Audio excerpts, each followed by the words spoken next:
I'm Bob Short, and this is Reflections on Georgia Politics, sponsored by the Richard B. Russell Library at the University of Georgia and Young Harris College. It's Wednesday, May 25th, 2016, and we're on the campus at the university with Wesley Dunn, a former state representative and a candidate for Attorney General of Georgia. Wesley, welcome. We're delighted to have you. Glad to be here, Bob. Before we get into your legislative career, let's talk a little bit about your early life. All right. Well, I was born in a little small town, actually it was a village, more village, called Baskerville, Virginia. It was just north of US 58, about halfway between the coast and the western tip of Virginia, about 6 miles north of the North Carolina-Virginia line. My family were tobacco farmers. My dad also had an independent insurance agency, and I was a principal of an elementary school. Did my first 10 years at public school there in a little town called South Hill, and then my last 2 years in high school I spent at St. Christopher's School in Richmond, Virginia. It was a private school, a boarding school at that time. And then you attended Emory University. Well, I came to University of Georgia after I graduated from St. Christopher's, and I tell people I've just never made enough money to get back home. But that began my life in Georgia, and I've been in Georgia now much longer than I've been and I grew up in Virginia. I was at University of Georgia 2 years, and during that period of time, it was our family had crop failure, and all our farms got sold, and I had to go to work to pay my way through school. And so it's a lot easier to get a job in Atlanta than it was in Athens at that time. So I transferred to Georgia State and got a job working for a mortgage company. And I'd schedule my classes in the morning and then go to the office about 1 or 2 o'clock in the afternoon and work till about 8. After that, I was working with one of the big law firms in Atlanta, and when I got in law school, they gave me a part-time job doing title work, and I would, between Emory Law School, my class breaks, I would go over to the DeKalb County Courthouse and run titles. And after I graduated, they gave me a job as an attorney and doing real estate work. So you were a lawyer from the start? Pretty much. I always like to say, though, I was a tobacco farmer first. I wonder, I like to ask this question of lawyers. When you were a young lawyer just beginning to practice, did you want a specialty? For example, did you want to be a prosecutor or a defense attorney or real estate lawyer? Did you have any definitive goals? Not really. I mean, I never saw myself as a transactional or real estate lawyer. But at the time I graduated from law school, I just wanted a job. I was married and had a small child, and I worked my way through school and had some school debts. And at that time, I didn't really care what the job was. I just wanted an opportunity to get paid and make my profession of however I could get started. This was in Atlanta? Yes. And you finally decided to run for the state House of Representatives, but at that point you lived in McDonough. Sure. How did you transfer from Atlanta to McDonough? Well, at the time my wife's family was from McDonough, and I was with the Hansel Post, Brandon and Dorsey law firm that has since been merged with Jones Day. And they had a number, they were one of the first firms in town that did branch offices. And they wanted to open an office on the south side of town. And nobody else wanted to go to Clayton County. And I was eager, but I was the only non-partner that ever had a branch office by themselves. So they sent me down to an office on 285 in Riverdale and told me to close loans. And so there I was, and my job was to find business, and I just started sort of like running for your first election. You go knocking on doors and calling on folks from mortgage companies and real estate companies and offering to do seminars on writing real estate contracts or seminars on financing and things like that. When did you become interested in politics? Well, in McDonough at the time, there was a representative incumbent, 6-year incumbent named Richard Chamberlain. And his issue was putting the 10 Commandments in all of the public buildings in the county and the state, which I don't disagree. That's maybe a worthy cause, but our county was growing at the time, and we had many more issues, pressing issues that any kind of growing economic development community has. I was 30 years old, and I was at a social event with some real estate people and community folks, and at the time, excuse me, he was picking a fight with Kathy Steinberg about the ERA, and that got pretty. He made a comment like, "Well, you know, capital punishment is not a proper spanking. It's when you tie your child to a bed and beat them and cut them with razors." And so that, you know, that's the kind of representative we had at the time. And we were at a party, and every time you went to a social event, people were complaining. And somebody said, "Well, Wesley, you've got a good education background, and you know, why don't you run?" And so I immediately listed 5 or 6 things. Well, I didn't grow up here. I don't live in the county. I don't know anybody, and don't have any money. You know, all of those things you normally come to mind. And the only advice I give to somebody today that wants to run for office, if somebody tells you they'll give you money, get it in the bank before you qualify. And I think that's pretty good advice. But these 2 older gentlemen that said, "Well, don't worry about the money. We can raise that for you." And I got $1,000 sign out of that. And a guy that named Jack Gilchrist, who was the publicist for Tommy Irvin at the time, knew some people in Henry County, and they got him lined up to do my campaign. We met in Atlanta at the old Stadium Hotel, and for about 3 hours one afternoon, and he quizzed me, wanted to know why I was running and all of this, that, and the other, and he said, "Well, I'll call you later and let you know if I'll do it." And about 3 or 4 days later, he called me and said, "I'll take you on if you're interested." So then we, you know, go through a deal about getting your pictures taken and, you know, all this, that, and the other. We get some little hand cards made, and you know, as a 30-year-old, nobody knew I wasn't raising much money, so we had a come to Jesus meeting, so to speak, one day, and he said, "Wesley, if you really want to do this, you know, you got to come up with some money. If you can't raise it, you need to put it in yourself or borrow it." So I went to the bank I dealt with at my law firm and got a $5,000 signature loan. And I figured that if I got elected, the $7,200 a year that we made, the monthly payment would pay my loan off in 2 years.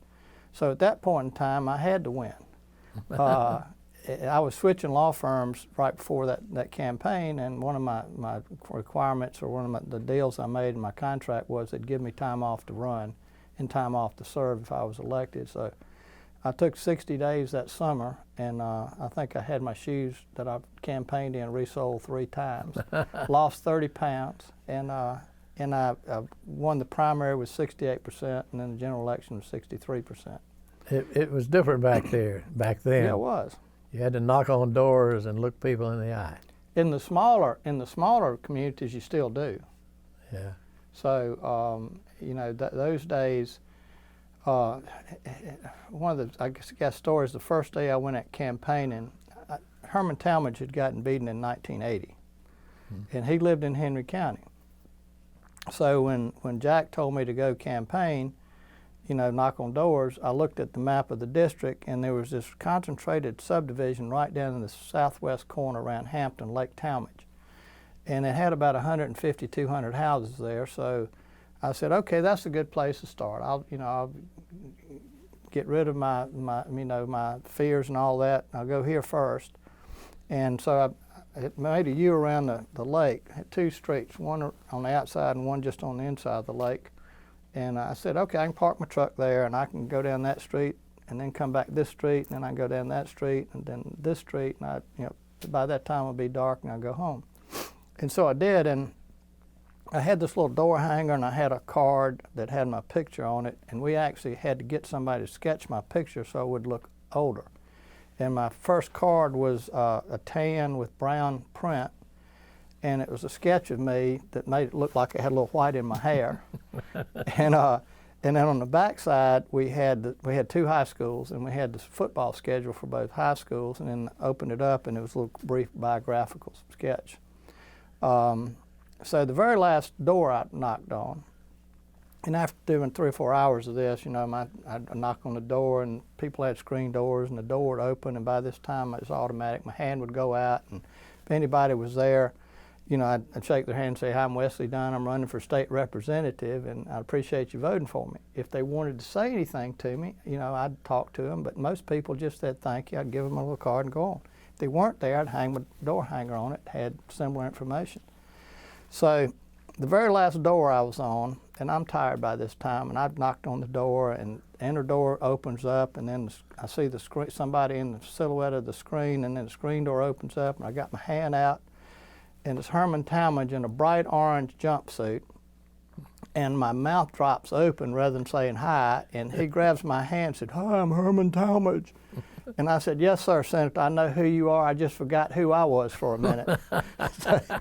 And he invited me in, and he was having a tomato sandwich, and we sat down, and he quizzed me about who I was and why I was running. And after about 45 minutes of that, he said, "Well, Wesley," he said, "you're doing this right. You know, state representative race is still small enough for you to get out and meet people like this." And he said, "You seem very sincere and well educated." And he said, "I'm going to vote for you, and I'm going to tell all my friends to vote for you." And every 2 years when I ran, for the 5 times I ran, he gave me a $500 check. And folks that had worked on his staff, like Rogers Wade and John Thomas and all that were my friends, said they'd never known him to give anybody a contribution until then. So, I want to be curious and go back to Jack Gilchrist, who happened to be a friend of mine. I'm sure at the you time. knew him, and yeah. Very well. Jack asked you the question, why you wanted to run. I'd like to ask you that question right now. Well, you know, it's been 30-something years now, so I really don't remember exactly, but it was probably something like, well, you know, our county is growing, and we have a lot of economic development issues, and the incumbent now is, he's dedicated to his issue, and it's, you know, I have no problem with putting 10 Commandments, and you know, we were all raised in Christian faith and all of that, but I said, you know, we've got more pressing issues involving our state or our county and the growth pattern we're in now. We're going to have growing water issues, and education was not all that great in Henry County at the time. You know, everybody's bitching about property taxes.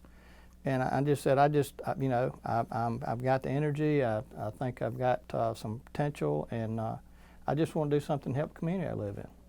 So you were elected and you go off to the Capitol.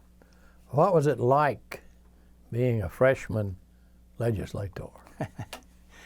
Well, it's probably not much different today than it was back then. I remember the first time I'd gone to some events early on, and after the primaries were over, before the general election, I was at an event down in Henry County and Griffin with Bill Jones and that time Senator Cobb. He later passed away. Was there, and Janice Horton was my senator. And some group had invited us all to lunch as a delegation, and I still hadn't won the general election, but well, this was after the general election. And Bill Jones was talking to Senator Cobb, and because all the senators at that time, you probably know, supported Bo Ginn, and the House had been pretty solidly behind Joe Frank. Mm-hmm. And so Bill Jones was looking at him. He said, "You know, Senator," he said, "we're going to let you come back to church, and we'll probably let you sing in the choir, but we ain't going to make you no deacon." And then the next thing was when we had the biennial over here in Athens, sort of an orientation for new members. And we were going through all the meetings and sitting through all of that, and you know, I'm still got my eyes wide open, and you know, wondering what the hell I'm going to do now. And Bill Lee got up and he did his presentation. He was talking to us, and he said, "You know, we want y'all, all you freshmen, to feel comfortable, and we want y'all to participate. We just don't want you to participate too much. And then he said, y'all need to realize that passing legislation is sort of like eating an apple. He said, you don't necessarily eat the whole thing in one bite, that you got to take one bite at a time, and you might just get one bite this year, and then get what you can get, and then come back next year and take another bite. In 2 or 3 terms, you eat the whole apple. Things that I see have changed today. It's not like that today. The people who are getting elected today want to eat it in one gulp. And if they don't get 100% of everything they want, they don't want anything. And that's one of the reasons that I think we're in such gridlock, both in state and federal politics now. Mm-hmm. Did you have a mentor? I probably had several. I didn't know anybody in the House when I was elected but Johnny Isaacson, because through my real estate work I had done some closing work and transactions for Northside. I knew actually Ed and Johnny. I knew I had met Frank Horn and through some real estate stuff, and they were really the only people I knew. Rudolph Johnson, and I knew from Clayton County, because he, I think, did some appraisals, and I was active on that side of town, and I'd met Terrell Starr. But I was very fortunate that I took Mr. Lee's advice, and I tried to keep my mouth shut early on and listen and learn. And I guess the first time Murphy really noticed me, it was probably a couple years into it was probably my second term, and I was on the Rules Committee. I'd gotten on the Rules Committee at that time. And one of the Republican representatives had a bill. That was the year we were doing a sales tax increase for the stadium. I still don't understand why we're getting rid of, but I had campaigned previously about, I didn't think it was a good thing. We didn't need to be building a stadium for the Falcons and da-de-da-de-da-de. And another lesson I learned, keep your mouth shut till you know the facts. But I had campaigned saying, I don't think we need to do this, and I plan on voting against it. And then when we actually got all the details from, the contract, outline of the contract, I said, well, this looks like it's going to be a good deal for the state. So then I had a series of town hall meetings back in my district. I said this during the campaign, and but I'm gonna have to vote for this, and this is why. And I had like 4 or 5 town hall meetings. And I said, I'm sorry if you're disappointed in me, but I got to run again in 2 years, and you can vote against me. But I think this in the long term is going to be good for our county. I think it's going to be good for the state. And actually, it turned out that way. Mm-hmm. But we went in the Rules Committee, and this Cobb County representative came up, and he had some prison thing. He wanted to do something, and I don't know the issue, but anyway, it's about $300 million is what it was going to cost. And so we'd already had a vote on the sales tax, and it was a hard vote for a lot of us to take.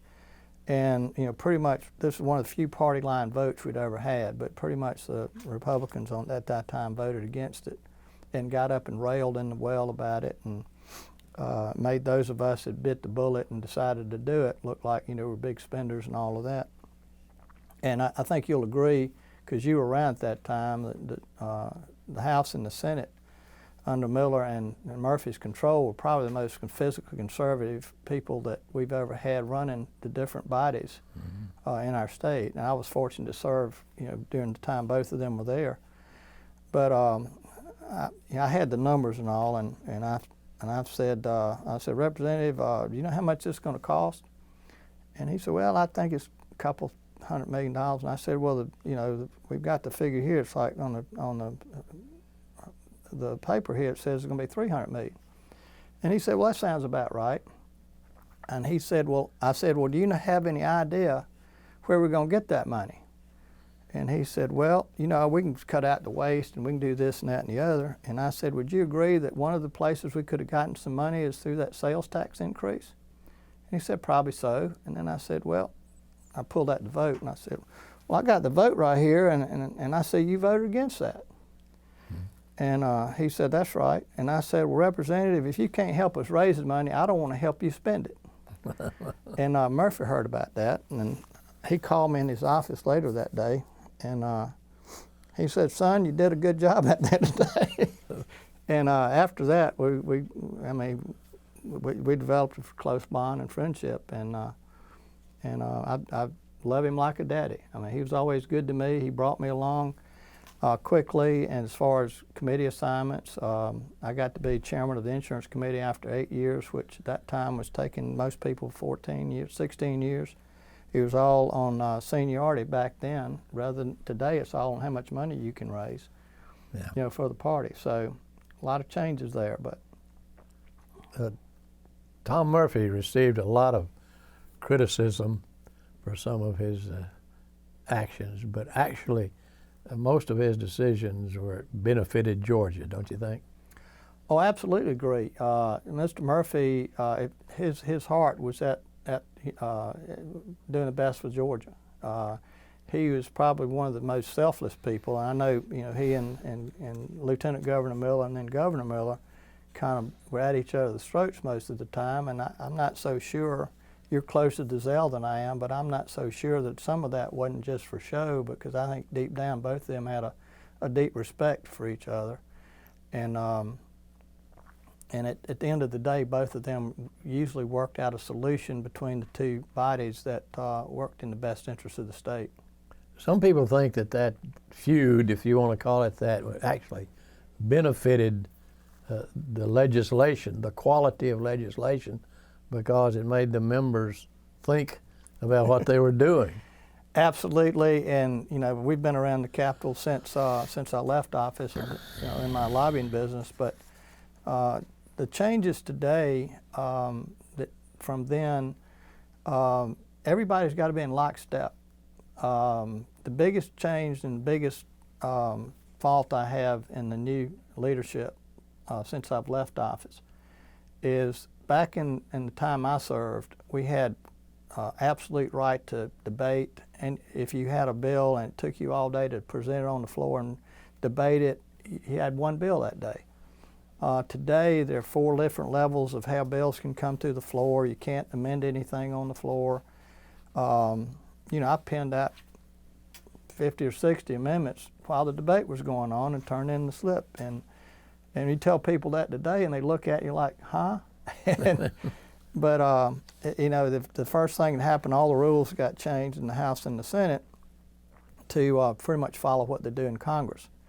And during the 10 years I served, it was common for both parties. So we don't want our state to be messed up like the federal government, and so we don't need any advice from Congress. But I think starting about '94, when Newt got to be Speaker in the House and Congress, they started controlling everything from the federal level, from the federal party level. And it's pretty much required, you go lockstep. And to some extent, Democrats are that way today. It's too much, national control of state business and legislative business and policy, I think. Mm-hmm. And I think we see that every day. Let's talk about the Murphy team. Okay. Well, Murphy had Bill Lee, which is maybe his closest friend. He had Terry Coleman and Larry Walker.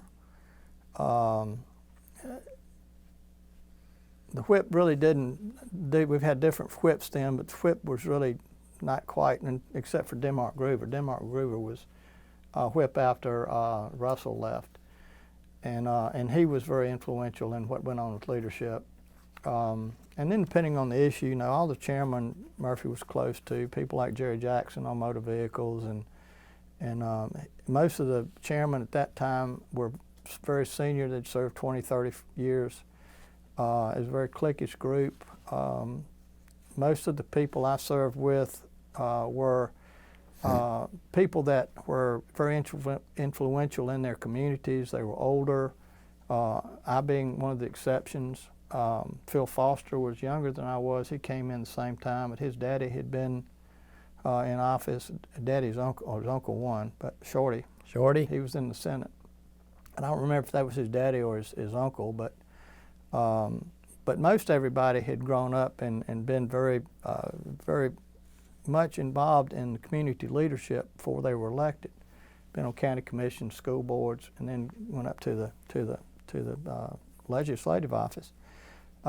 Today, we're seeing more and more people that have absolutely no contact with community involvement that are, one issue kind of folks, one kind of movement kind of folks, and other than that, they don't really care about the big picture. One of the things in that first forum we went to, and I forget who said it, but we were told it doesn't really matter what you do today, but anytime you vote, you need to think about how this is going to affect our state 15 years from now. This is not immediate gratification, and you always got to be aware of the action you're taking and how that will affect our state later. Everything now is based on a 2-year election cycle. Nobody cares about 15 years. It's just what can we do to get elected in the next 2-year cycle. And the other thing is a lot of the legislation, and this started happening when I was in office by each party, you try to get bills that are sensitive to the other side's base. And you try to get a vote on that to set up an issue for the next election, rather than whether it has anything to do with the best interest of the state or future policy.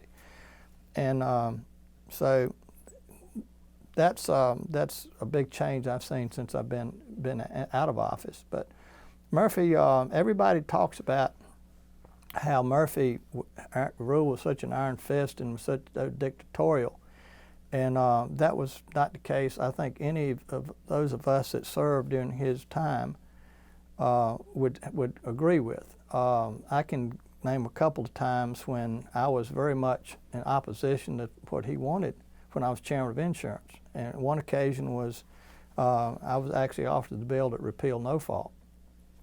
And he was taking the trial lawyer's position and saying he didn't think that was a good idea. And I explained to him that over the past 5 or 6 years that our committee had been trying to do something about automobile insurance rates, and every time we had a bill, chiropractors and the trial lawyers would get together and beat it.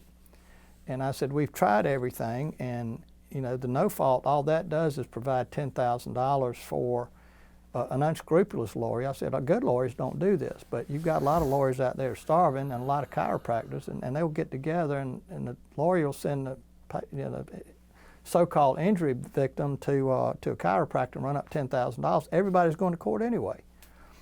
So we put in a $10,000 med pay that costs $5, added $5 cost to your policy. And I said, we've got it now. If the people want to do the med pay, they get the $10,000, they get the medical bills they need paid, and then if they can't settle, they go to court. And so we had about a 3-hour discussion in his office over that the day before we went to the floor. And he'd argue his side, and I'd tell him what we'd been doing, and I'd argue my side. And he finally said, all right, he said, let's put it on the floor tomorrow and let them vote. And he did, got on the calendar the next day, and he said, I may take the floor against you, but because I don't really think this is what I'll be doing, but he said, let's let them vote. And I think I was in the well for about 3 hours that day explaining it. And actually, that was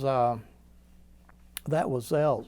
That we ended up doing that was Zell's because we had a bill, Riles had a bill, and the governor had a bill. And I passed my bill in the House. The Senate passed Riles' bill, and Governor Miller's bill. And so when we got everything in my committee, we put the repeal no fault on it. And DuBose Porter was floor leader at the time, and he called Denmark Groover the night before the debate because the Governor Miller by that time decided to go with our version. We'd had a chance to meet, and I met with Denmark Groover and I and some of the governor's people met, and we explained what it was. And DuBose called Denmark that night and said, the night before, and said, the governor wants you to present this bill tomorrow. And Denmark told DuBose, he said, you need to call Wesley because he's been working on this longer than anybody. He knows more about it than anybody. So DuBose called me and said, would you present this bill as a governor's bill tomorrow? I'd be glad to, because we put governor's bill number on our repeal of no fault. So I was in the well for about 3 hours and got through the question, and then the debate went on into the afternoon, and Mr. Murphy got in the well at the end of the debate and had tears in his eyes, and like he could do a great presentation. He had tears in his eyes, and he's talking about all the little children that are going to starve and all that kind of stuff. But he was a wonderful trial lawyer. But I won that vote by 2 votes, and then it went on, and the Senate agreed to it, and Governor Miller signed it. So the bill was grooverized. Well, it was actually not grooverized. We did that in the committee. Maybe we should tell people what grooverized means. Well, Denmark Groover was probably, for the time I served and other people that served with him off and on, one of the most intelligent lawyers that probably ever came through the Capitol doors.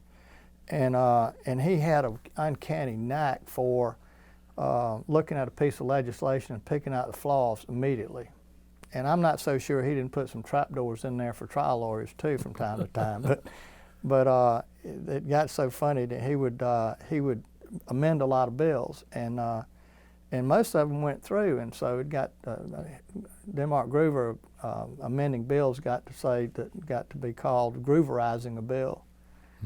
And there've been several that tried that after him, but nobody's been the master of it like Denmark, and that term is still used. Were you ever behind the green door? No. I did most of my legislative committee work on rules and insurance. I was vice chair of the special rules change committee, and probably the most significant bill we had was changing the flag 3 times, and that was back before it really got to be a big issue. And the same legislator introduced it each year. And Tom Buck was on that committee, and Frank Pinkston, and Tom Ramsey from up in Chatsworth. And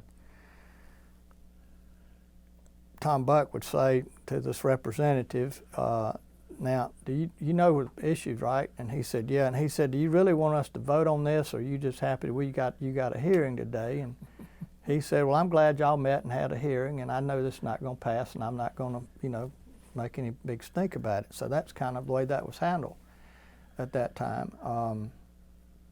But I was on the Appropriations Committee, General Government, but I was never at the level of a subcommittee chairman. Calvin Smyrie was the Green Door representative on the subcommittee I was on. I guess we should talk a minute about the green door. People probably would not understand what we're saying. Tell us what the green door was. Well, the green door, and I don't have any real inside knowledge on that. The green door was basically a group of legislators, leadership people, and subcommittee chairman of the Appropriations Committee. And we'd have all these meetings, and each subcommittee would make their recommendations, and then the whole group would get together. And this was back before we had the open meeting where everything had to be public, and they would decide, how they were really going to put the budget together. That's similar to what they do today, but today each subcommittee of the appropriations chairmanship has been elevated to a full committee level. And they still do that, but today, all the meetings have to be public and opened. And quite frankly, back then and today as well, the real budget gets put together probably by the appropriations chairman in the House and Senate, the Speaker, the Lieutenant Governor, with the governor's influence.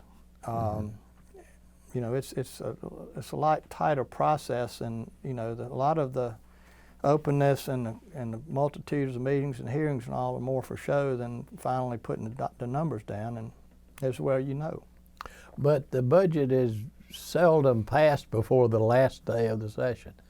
Is that a good thing? It's not, and it's changed in recent years somewhat. When I was in, we never passed the supplemental until the crossover day, and we never passed the big budget until the last day, and sometimes that was the very last bill that got voted on.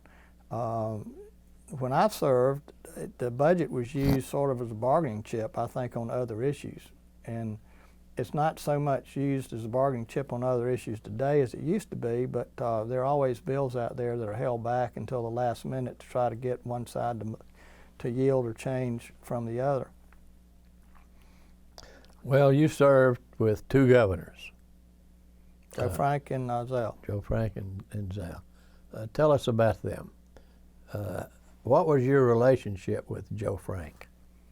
Well, it started out pretty good. During my election, after the primary, because he was running at the same time, we had a bait shop in Stockbridge, which was in my district at the time, and the guy that had owned the bait shop wouldn't. He was all for Joe Frank during the primary, but he wouldn't come out for me because he didn't know me, and number one, he didn't endorse the other guy either. But he had Joe Frank sign up. But after the primary, he had a sign, his trailer sign that said, "Go Joe Frank Harris, go Wesley Dunn. We have worms too."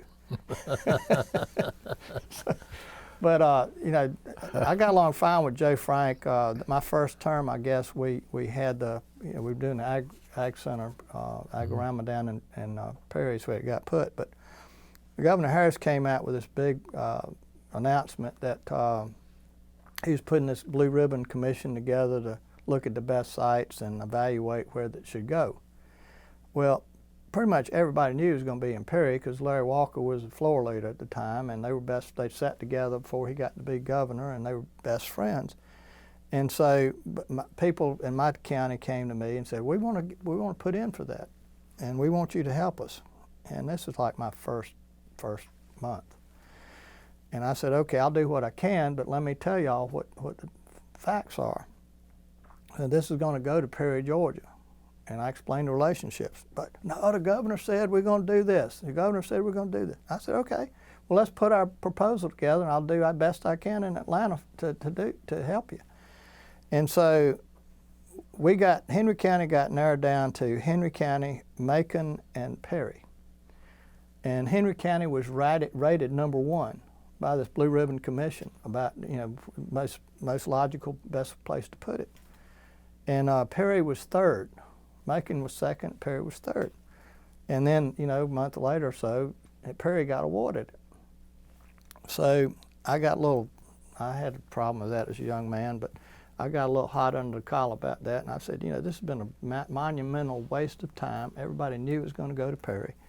And, my people down here have spent thousands of dollars putting this proposal together, and I wrote a letter to the governor and published it in the paper. And about it, and I said pretty much that to him. I said, well, Governor Harris, you've wasted a lot of time and resources for our people in Henry County. We were chosen the best place to do it, and we all knew from day one you were going to put it in Perry, and I just don't think this is the right way to handle things. And so I got a pretty curt letter back from him. We mended our fences after that, but you probably know from being there when I was there, I wasn't afraid to speak up from time to time. Sometimes it got me in trouble, and sometimes it didn't. Well, that's the good thing, though. And how about your relationship with Governor Miller? Well, that started off on Rocky Road because I didn't know anything about Zell Miller when I was elected. I'd been over at the University of Georgia. I think it was 1970, I believe, when he got elected the first time, or 90. No, for lieutenant governor. Oh, lieutenant governor, 74. Okay, and but I remember the boots and all that, and never met him, didn't know anything about him, and he had that name Zigzag Zell, changing his position on things. And I happened to be over in the Stadium Hotel at the lounge there with Jake Cullins and Cap Hicks. It was the first time I'd met Cap Hicks. And so we're talking, and nobody told me who Cap Hicks was, and I don't know if it mattered or not, but Zell came up, and I was saying, well, zigzag this and zigzag that. And I'm sure Cap went back and told him, so our relationship was kind of cool there for a while. Zell much better than I do, but he has a temper, number one, and number two, he doesn't really forget anything. And so, but I think he would tell you that he could always trust me, and if I told him I'd do something, I would. One example of that is right after he got elected, where he was pushing his lottery bill, and I had introduced a bill to legalize pari-mutuel wagering for horse racing, and he had been a very big supporter of that and actually commissioned a study that I was actually using in my comments. And bill had been introduced several times, but it never passed. I had actually gotten the bill out of subcommittee and out of the industry committee, and I had the votes lined up on rules. And Cap Hicks met me at the door to the rules committee that morning about 8 o'clock. So the governor wants to see you. And so I went down to the governor's office, and before I'd introduced the bill, I went to see him and told him what I was going to do. And I said, "You've always been supporting this, and I just want to let you know before I introduced it, if you've got a problem with it, I won't introduce it. But you've always supported it, and I think something to be good for the state." And he said, "Well, I have, but I'm concerned it'll mess up my lottery." And I said, "Yes, sir. I don't. I think it's a different customer base, but and we talked a little bit about it. I disagreed a little bit friendly, and he said, I have always been for it, but."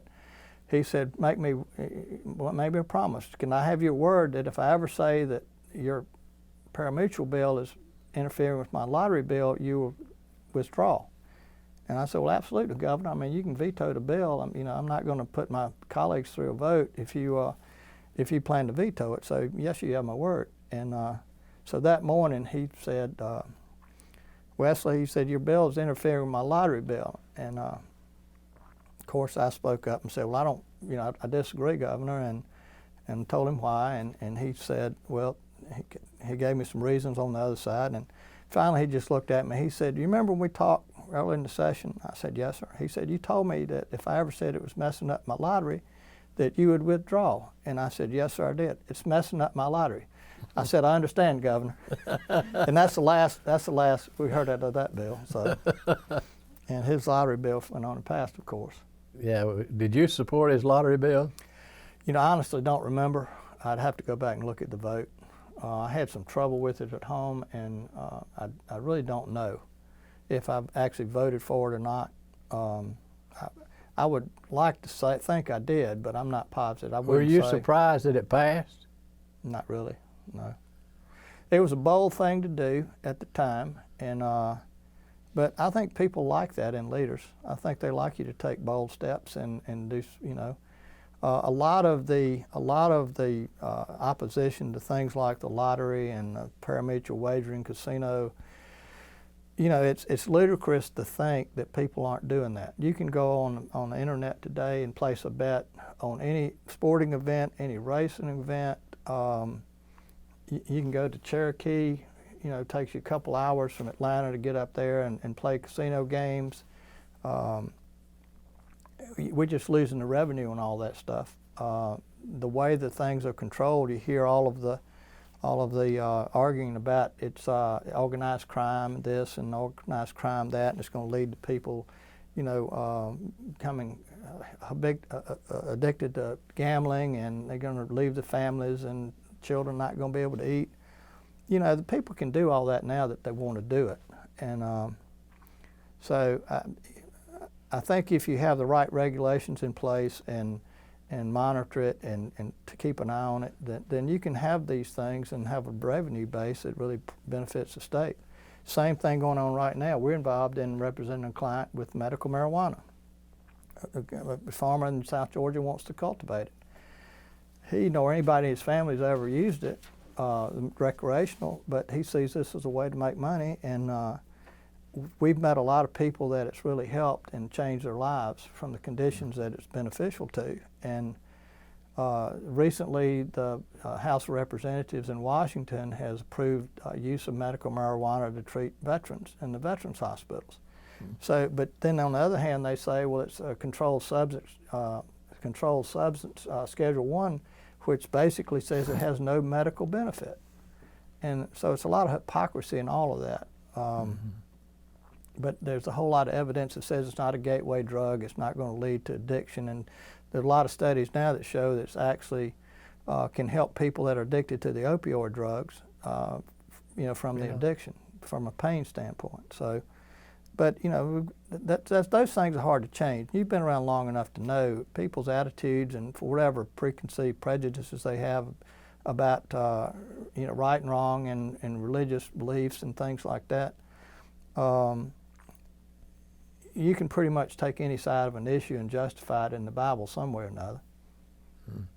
Did you happen to be on the floor the night the lottery bill passed? Yes. Do you remember Denmark Gruber's speech?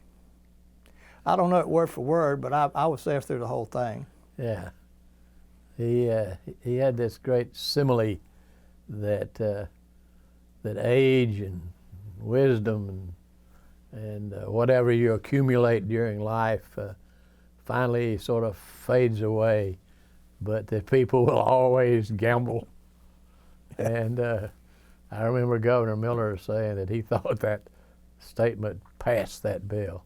It may have. Denmark was a very eloquent speaker, probably one of the finest speakers from the well of anybody I've seen before or since. But and he had a way, he had a way with the way he put things. But it came from a lifetime of service. He was in and out of the legislature from saying the early '50s. Yeah. And he's got that famous picture crawling over the rail at the upper level, changing the hands of the clock back, and they had to move the clock after that, so it's not in the same place anymore. Yeah. But I think he was a floor leader for one of the governors back then. He was trying to preserve time for Governor Sanders to get a reapportionment bill passed to keep the reapportionment from going to the federal courts. Yeah. Yeah, I'll never forget that. That was quite a scene. That was for my day, but I've seen Yeah, he dropped the clock. He dropped the clock and reimbursed the state $13, which proved to us that it was a cheap clock. Yeah, it probably needed to be dropped. But anyway, let's get back a minute to you. You decided to run for state attorney general. What prompted that decision? Well, I didn't run for a re-election in '92. It was after reapportionment. My district had gotten fairly well messed up. I probably could have been re-elected that year, but within 2 or 4 years, I would have been faced with having to switch parties and to be re-elected, and that just wasn't who I was. I've never been a party person, but I started my political career as a Democrat. And I didn't think it was a thing to do to switch while I was in office. And I wasn't ready to leave office at the time I did. And in '94, when Bowers switched parties, if you looked at history, there'd never been a state officer that had switched parties that got reelected. It didn't appear that anybody else was going to run, so it looked like the primary would be open. I found out later that Roy Barnes was thinking about running. And when he heard I was running, he decided not to because he was more interested in running for governor, and he thought he was going to wait and see what happened there. And a lot of folks that actually were on his staff were actually helping me in that race. But I was, like anybody that comes through that door and puts their hand on the Bible, and I had some ambition at the time, and I just wanted to stay active and see where it goes. Nobody knew '94 was going to be the year the world turned upside down, for Democrats. Mm-hmm. But it did, and that's timing is everything. Mm-hmm. That's a famous political statement. So you didn't win the race, but your life didn't end. What happened after that? Well, after that, I went back to my law practice, and I had a year later, after I left office, Jake Cullins, my friend, I actually met his son when I was in law school. We were best friends at Emory, and actually met him over there when I was president of the Student Bar Association, and we did a program my senior year that had successful lawyers in different practices, from setting up your own firm right from law school like Jake did. We had a corporate counsel from Delta. We had big law firm attorney. Had corporate counsel from nonprofit situation, an association kind of person, to just give the students that are graduating an idea of what the opportunities were and what the challenges were for those different areas. And so when I got elected, I immediately looked him up and asked, for his advice on anything, because I knew he'd been around for a while. And so he was getting ready to retire. He represented 5 or 6 people, and he'd already given up the Bar Association. But he still represented Atlanta Casualty Company and Glenmore Distillers that owned the distillery down in Albany under the name of Viking. And he said, well, my clients are wanting me to introduce them to somebody to take my place when I go. He said, I'm going to be here another couple of years, but do you be interested? And I first said no. It really wasn't anything that I wanted to do, but he convinced me to go talk to him. And so we went up to Louisville to talk to the Glenmore folks. I'd already met the Atlanta Casualty folks, and so we spent 3 days in Louisville and met everybody, and they kind of checked me out and talked to me, and then they made me an offer, and then Atlanta Casualty made me an offer, and I was thinking, I was looking at it, and I had 6 employees, and then about 3 other independent contractor folks, and my net was pretty good at the law firm, but after I paid everybody and all the health insurance and all the benefits, the take home wasn't all that great. And the proposals I had, weren't about the same as a little bit less than I was making at the time.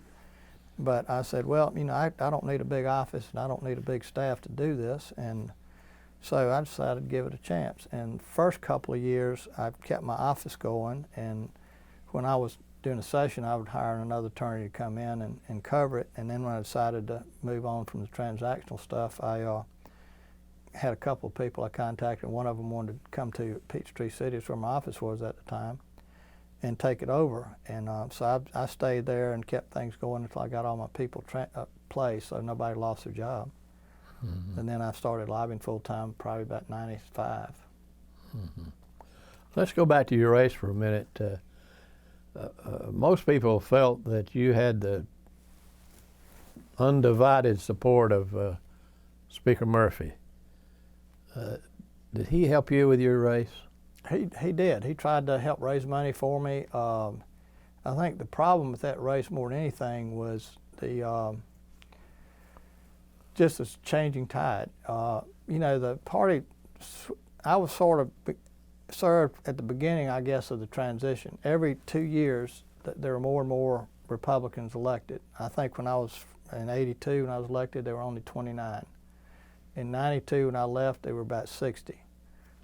So it was a natural progression up to then. And then in '94, it got closer. And each election up until 2004 is when the House switched. But each election, they got closer and closer and closer. And the closer they got, the more contentious things got. Right. And the Senate went Republican in 2002. Because of switch party. They actually, Democrats were in majority by 2 or 3 votes, and they switched. Sonny got them to switch, and that gave the Republicans the majority back in that time. Mm-hmm.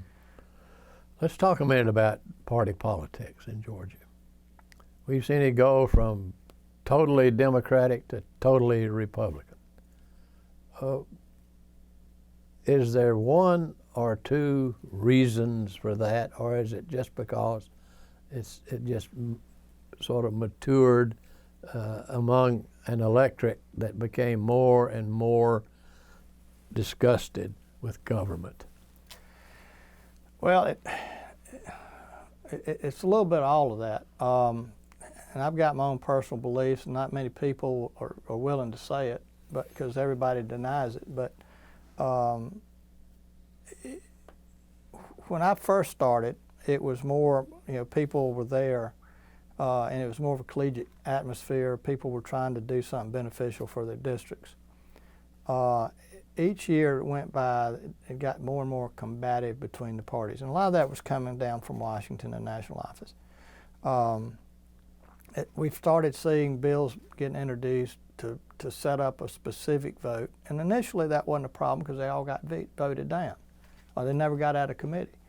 But as the numbers got closer and closer, some of the old timers sort of they saw the districts changing and sort of let some of this stuff out. And then you all had you had these issues that were planted to get a vote and that influenced people.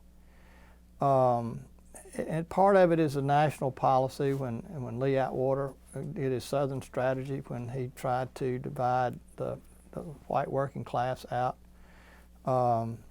And I think that was the beginning where we actually saw it being more race-based. And that's just my opinion in the South. That were the Nixon years. Well, it was actually, I think, more through the Reagan years.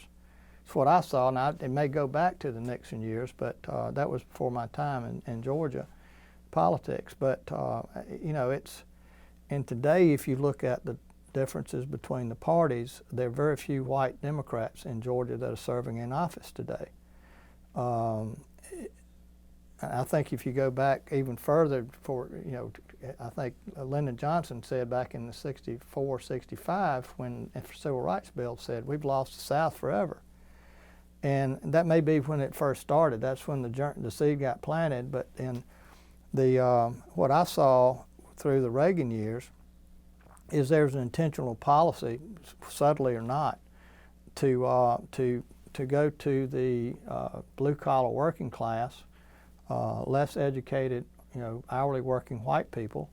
And if you were, you'd hear this all the time. We didn't see it in any ads, but you'd hear if you're a Democrat in Georgia, you're not patriotic, you're an atheist, and you like blacks and queers, and that's the way they'd say it. Mm-hmm. And that's, I think it's worse today than it was back then. Most people that have been in office try to stay away from the race thing, but if you say it's not race-based, you just deny the facts, in my opinion.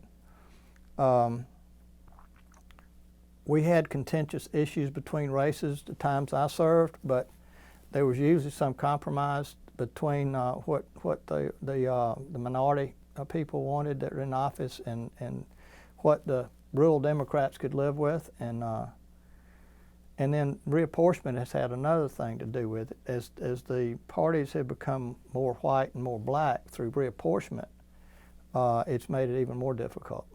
Mm-hmm. What do you think that the average American today thinks about his or her country and his or her government? Well, they used to say, everybody hates the government, but they love their own representative.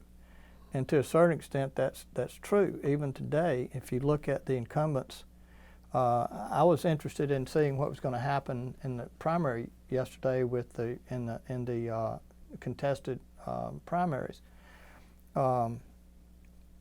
This would be a bad year to be an incumbent and be on the ballot, but very few incumbents got beat, and most of the incumbents won by 70% or more. Mm-hmm. So I think that still holds true to a certain extent.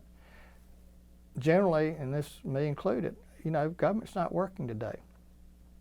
It's not working for anybody. The state government, thankfully, works better than the national government. And I think for the most part, people in the state are still working together. There was a period of time right during the transition years when the House had a reputation of being run like a fraternity house more than a serious body, but since Speaker Ralston's been in office, he's pretty much brought decorum back to the House. There's still lack of open debate. They still drop in line, kind of thinking, and the Religious Freedom Bill this year was one of them. We've talked to a lot of our friends that voted for it, and they say it's the pressure we got on from the party, but said it's the worst vote I ever made, and so that's something that I see, and Congress is just totally dysfunctional.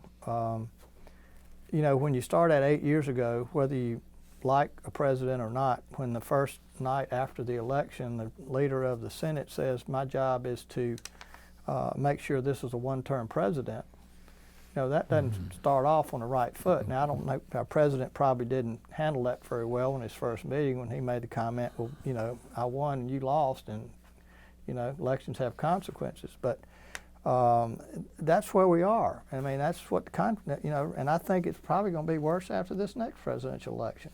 But I see the House getting more in line with folks trying to work together on major things. I mean, there's still some issues that divide each party, but I think pretty much right now the folks that are serving in office in Georgia, both parties, are trying to work together and trying to accomplish stuff. Mm. Well, Wesley, as you look back over your career in the legislature, of what are you most proud? Wow. Well, I think the repeal of no fault has actually had a positive effect on automobile insurance rates. We didn't have much to do with health insurance, and still don't in Georgia. We had some long-term care things, but that was very, very impactful and actually led to a positive effect when back in the 80s, I don't know if you remember or not, but automobile insurance rates were going out of the roof. And that's probably one of the more significant things that I would look back on in my time as the insurance. Now, the very first bill I introduced, and I wouldn't say I'm necessarily proud of this, but the very first bill I introduced as a freshman was the first ethics bill we had in the state. I got up there and I was learning my way around and listening, and I'd hear people say, well, back in those days we made $7,200 a year and had a $4,000 expense allowance. And I just assumed that if you to get expense money, you turned in a receipt and you got reimbursed for it. But I found out that you could go in the first day and get a check written for $4,000. And there were a lot of people that go in the first day and get the $4,000 check and play poker with it all session. And at my age, and I just kind of thought that was wrong. I still had pure ideas about government, and so I decided I was going to introduce a bill that said to get your expense money, you had to turn in a receipt, and it'd be reimbursed on the same basis as tax deductible on the IRS code. I went to see the speaker and some of the older leadership, and they told me they'd help me. And then I went to talk to Terrell Starr over in the Senate. So I knew him pretty well by then, and he said he'd help me, and got it through the House, and then got over to the Senate, and Tom Allgood, read me the Riot Act. Tom Allgood and I can't remember the other senator from over there. He was chairman of the banking committee back then. But they got me in committee, and they were just tearing me apart. And it's like I thought everybody was crooked. And I didn't at all, but I think if we had an expense account, I thought we ought to have to turn in our receipts for it. So anyway, the bill passed, and it got signed into law. And then the first time these receipts, were at the end of the year, the first thing they did was, they write up what legislators spent the most expense money. And people like Roy Barnes and Terrell Starr and the wealthy folks never spent a dime of expense money. So, they got a big gold star on the back. People like, other folks that their only job was a legislator, and there were quite a few back in those days, they would spend it, but they would turn in their receipts. And, if you've got a legitimate expense, you're not doing anything wrong. But the newspaper always made it look like those that were spending the most were, doing something crooked. So I guess one of the most famous quotes that lingers around is when we were passing the Pinkston first disclosure bill several years later. And I remembered how this was doing. And in Rules Committee, I was kind of caught in a rock and hard place. So I figured I was going to make a statement and then second the motion, so whatever I said would get me off the hook. So. And I got recognized as second the motion to pass, and I was saying, I know we got to do this, but I talked about the bill I'd introduced before, and I said, all of this is going to do is give the newspapers a free article to write. And I said, what are they going to write? I said, they're going to write about, which legislators have the most money spent on them for entertainment, stuff like that, in which organizations or lobbyists are going to spend the most money. And I said, who's that going to be? I said, it's going to be your committee chairmen, it's going to be your leadership people, and the lobbyists are going to be the people who got the most clients. I mean, that's just logical. Doesn't mean they're doing anything wrong. I said, I know we got to do this, but I think we better be careful. We're going to good government ourselves to death. So that's the only quote that gets attributed to me, is you're going to good government yourself to death. But you know, that's probably the most significant thing. Probably is that bill on insurance.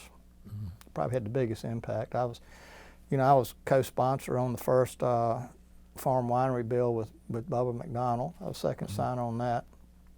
And then later, I had a bill for them that expanded the tasting rooms they could have. So I had a little bit to do with the beginning of the farm winery industry in the state, which is finally taken off, and we actually getting some good wine around the state. But so, any regrets? Maybe because I didn't stay longer. But you know, I don't know. Looking back, I don't know that I could serve today. You know, things have changed so much. I don't know that I'd have the temperament to especially not being able to debate a bill, and so it's changed too much. And I was fortunate not to be there when you had the 24-hour news cycle and Facebook and all the social media and all that stuff. You know, you go somewhere today and everybody's got a phone camera on you, and I really don't know how they do it. It's got to be tough. What's ahead for Wesley Dunn? Live long and prosper. It's my goal.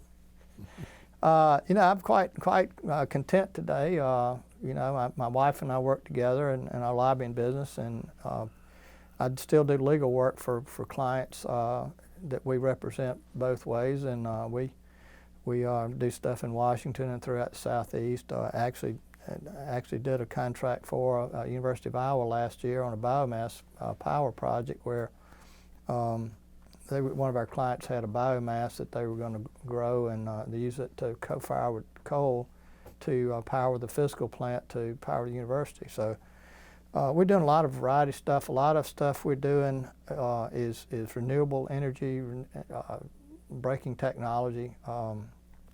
So we get to work on a lot of interesting stuff.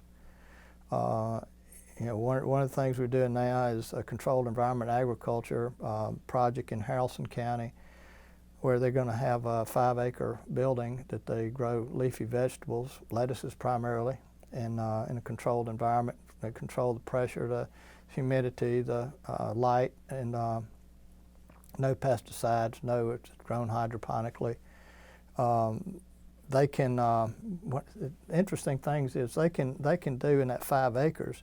They can grow as much lettuce as it takes 120 acres in California with 2% of the water. And if you follow what's going on in California, 98% of the lettuces used in the country today come from California. So they have to be shipped across the country. California's got a water shortage, and you know, this could be an easy solution: have fresher fruits and healthier fruits and use less water. Water is going to be a huge problem in the future. We're starting to see it here locally. Since the drought eased up a few years ago, people are not worried about it anymore. But if you look around the country, places like Lake Powell that's down 20 feet or so, and if you look at the stats on the aquifers in the East Coast that are being drained down gradually, we started talking about that in 1985. But nobody's really done a whole lot about it. You know, we did some reservoir stuff. I actually had the first bill that did a joint county reservoir for water. I went to see Mr. Murphy, and our water authority down in Henry County had gotten together with Spalding or Butts, maybe both. They've done 2 now. One is with Spalding and Butts, but they came up with the concept of doing a joint lake, you know, on the county line, and using the water in both counties on an allocation basis. And I went and talked to the Speaker about that, and he said, yeah, I'll help you. And I'll have to say, though, that he got the first one. The West Georgia Reservoir was the first one, and I got the second one. But So we started looking at stuff like that a long time ago. Then, recently there's been a reservoir, local reservoir bill passed where they're trying to build more during the drought. But that's one of the big issues I see future is the water allocation, especially as Atlanta grows, because Atlanta's got no water. They're built on a granite monolith. Right. And so they're trying to get it from everywhere else. Well, we've covered a lot of history today, and I appreciate you bit. talking with us. Is there anything we've left out or anything you'd like to say? I don't really think so. It's been my pleasure to be here and talk about these old times, and brings back a lot of fond memories for me. And I've had the privilege of serving with a lot of great people and not fine men and women. And like I say, when I was elected, being in the legislature is like being in a big club, and it's true. And it's some of the finest people you'll ever meet and be associated with, regardless of whether you like them individually or like the politics or personally. Deep down, they're all good people, and I think deep down they all mean well and actually want to do a good job. I think party interference right now is hampering all of that. I think people left alone can work things out and get along, but it's so much policy driven from far away that doesn't have anything to do with us here locally. But if I could change anything, that would be what it would be. Well, I want to thank you on behalf of Russell Library and Young Harris College for sharing your time with us. Thank you very much for having me. It's been my honor and privilege.